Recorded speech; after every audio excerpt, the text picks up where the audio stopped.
Olá, sejam muito bem-vindos. O vídeo de hoje trará a explicação de 4 temas que sobre eles foram realizadas uma pesquisa.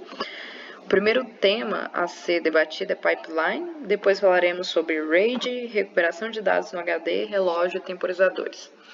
Pipeline está imerso no tema de arquitetura de computadores.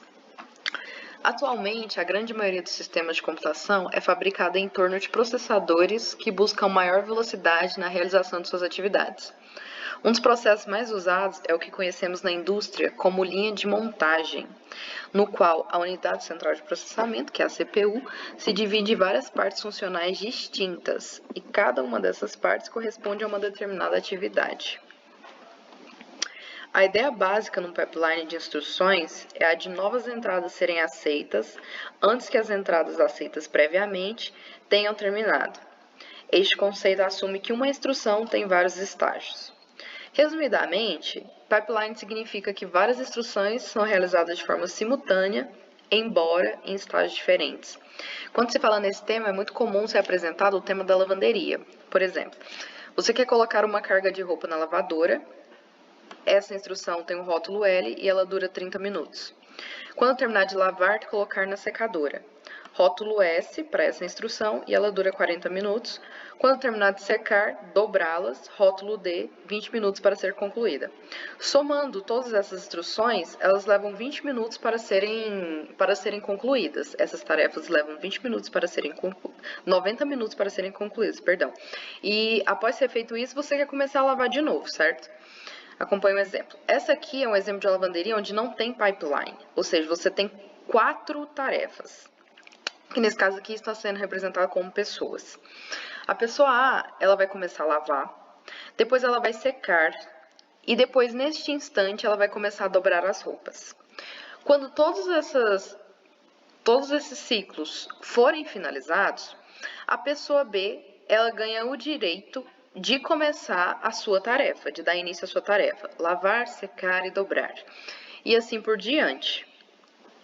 Aqui temos 12 ciclos, e você tem 4 tarefas. Cada ciclo aqui, completo, leva 90 minutos para ser finalizado.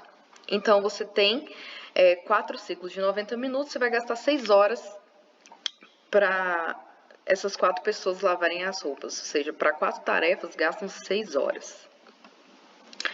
Esse aqui é um tipo de pipeline onde a lavanderia, esse aqui é um tipo de pipeline, né, na lavanderia.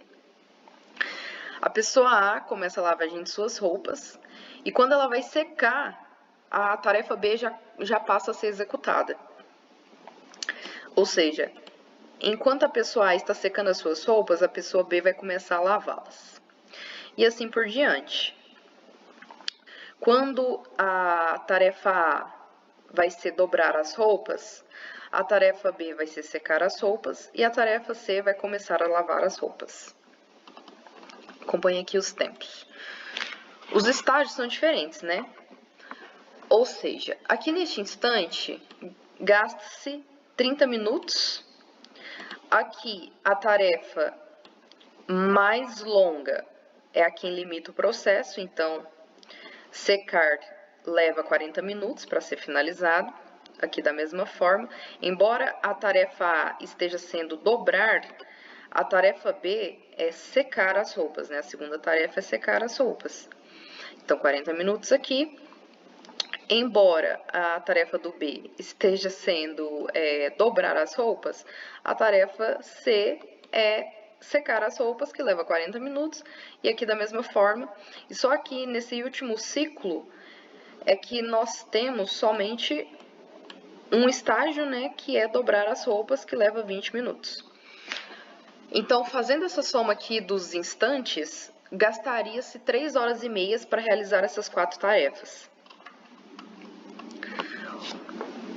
O tempo para cada instrução é o mesmo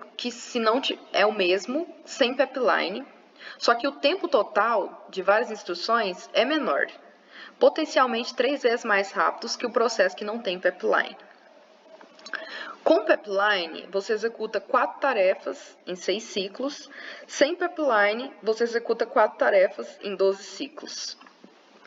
Executa-se 4 tarefas em 1, 2, 3, 4, 5, 6, em 6 ciclos. Sem pipeline, executa 4 tarefas em 12 ciclos. 3 instruções para cada, né? 4 vezes 3, 12. Considerações. O tempo gasto para se limpar uma sacola de roupa não diminuiu. Na realidade, até aumentou. Pois, como se pode ver, sem o pipeline eram necessários 30 minutos para lavar, 40 minutos para secar e 20 minutos para dobrar a roupa, ou seja, 90 minutos para realizar todas essas etapas. Enquanto que com o pipeline, os tempos variam de 90 a 120 minutos. Acompanhe. A tarefa A levou 90 minutos para ficar pronta, né? 30 minutos para lavar, 40 minutos para secar e 20 minutos para dobrar. A tarefa B gastou 40 minutos nessa instrução, 40 nessa e 40 nessa, ou seja, 40 vezes 3, 120 minutos. A tarefa C, da mesma forma, gastou 120 minutos e a tarefa D gastou 40 minutos para lavar e secar e 20 para dobrar as roupas, ou seja, 100 minutos. Então, o tempo para executar essas tarefas é maior ou igual a 90 e menor ou igual a 120 minutos. Só que a meta do pipeline é aumentar a produtividade, que é o termo throughput. Enquanto que numa lavanderia sem pipeline temos somente uma sacola de roupa sendo limpa num determinado instante, numa outra lavanderia com pipeline temos até 3 sacolas de roupa sendo limpas simultaneamente, já que o pipeline de nossa lavanderia é composto de 3 estágios. Consequentemente, a produtividade da lavanderia é aumentada em aproximadamente 3 vezes, já que a cada ciclo uma nova sacola de roupa é completamente limpa, ou seja, ela é lavada, secada e dobrada. E a partir disso, uma nova sacola de roupa começa a ser lavada. Agora vamos falar sobre RAID.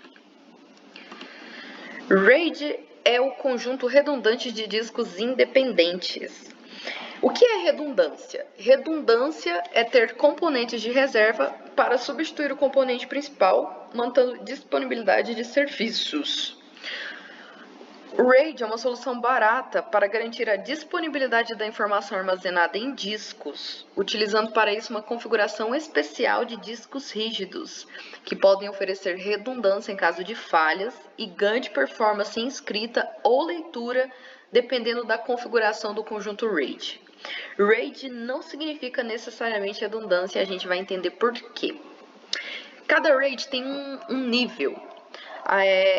Existem vários níveis de RAID. Aqui nesse vídeo nós falaremos sobre os RAIDs mais relevantes. Começando pelo RAID nível 0. No RAID nível 0 nós temos a fragmentação dos dados. Por quê? Quando é jogado um dado para ser armazenado, ele é dividido entre os 2 discos, entre o primeiro e o segundo. Nesse caso, você tem ganho de desempenho, já que a leitura ou gravação é feita de forma simultânea. E nesse tipo aqui de disco, você utiliza o máximo de disponibilidade dos discos, mas aqui você não garante a redundância, porque a informação ela está fragmentada. Ela não está duplicada entre 2 discos. Isso acontece no RAID de nível 1, onde tem o espelhamento dos discos, ou seja, as informações elas são duplicadas. Tudo que é inserido no primeiro disco é feito uma cópia idêntica para o segundo disco. Nesse caso, você tem ganho de redundância, pois todos os dados são gravados em 2 discos diferentes. Se um disco falhar ou for removido, os dados são preservados no outro disco e permitem a não descontinuidade da operação do sistema. Aqui é a RAID de level 5. Nos 2 levels anteriores apresentados, não há paridade de dados. Aqui começa a aparecer a paridade de dados.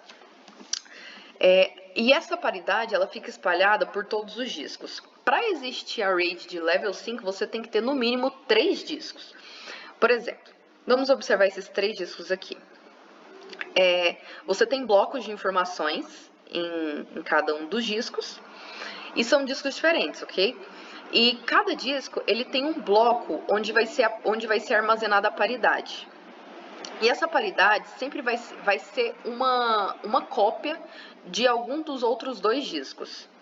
Por exemplo, desse disco aqui, ele pode ter uma cópia de paridade deste último disco.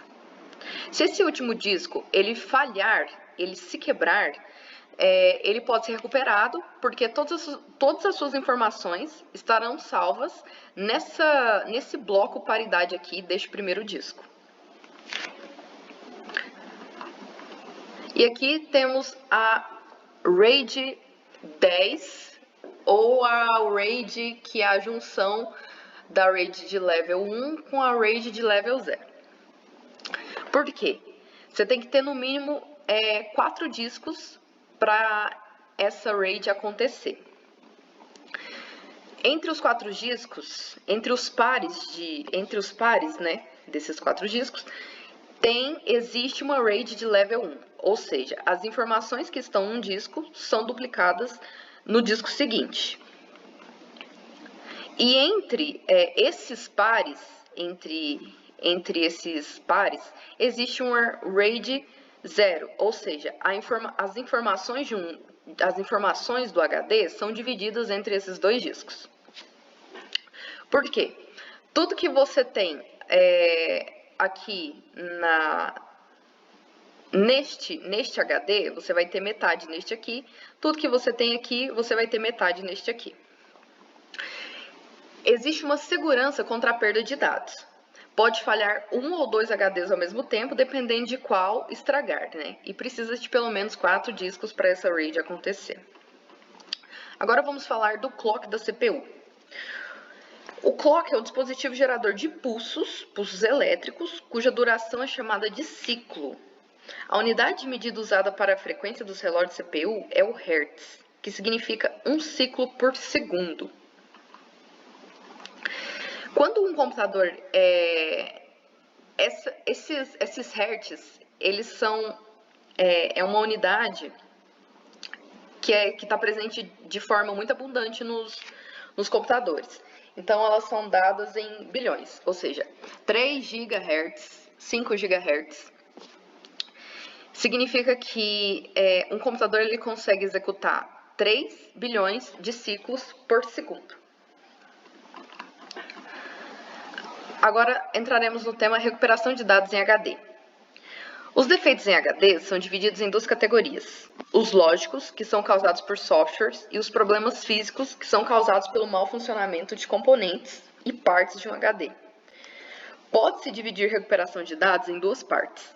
A recuperação via software, que é a recuperação convencional, e a recuperação física, que é feita através de laboratórios especializados. A recuperação de dados convencional via software ocorre quando um usuário, por falta de conhecimento ou por descuido, apaga algum arquivo, partição ou até mesmo formata um HD, um pendrive, um cartão de memória e outros dispositivos.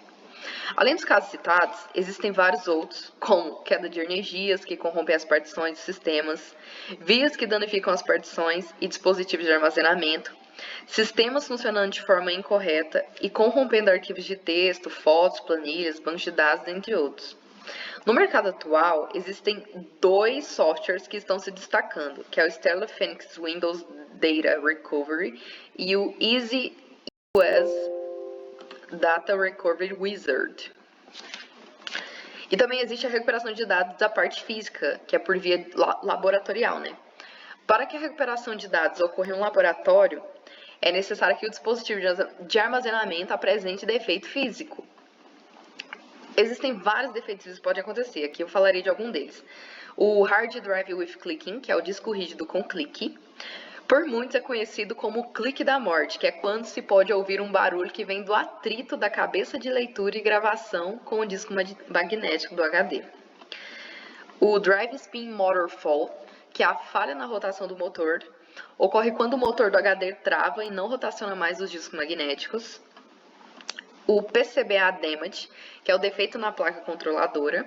ocorre quando um ou mais componentes da placa controladora apresentam defeitos ou quando a mesma está totalmente danificada. E o dead sector, que são setores danificados ou ruins, quando os discos magnéticos apresentam danos físicos, impossibilitando que a cabeça de leitura e gravação leia e grave informações no disco. E o firmware ROM damage, problema na memória ROM, onde está gravado o firmware, ou seja, o sistema que faz com que o HD funcione. E para prevenir esses defeitos, né, pode-se utilizar o Smart do computador. De todos os problemas citados acima, a maioria pode ser prevista por um sistema chamado de Smart, que está presente em todos os HDs atuais e em grande maioria dos discos que foram fabricados nos últimos 10 anos. Esse sistema faz o monitoramento do disco rígido, podendo detectar e antecipar possíveis falhas do HD através de vários indicadores de confiabilidade. Bom, é isso. Espero que tenha entendido. Obrigado por assistir.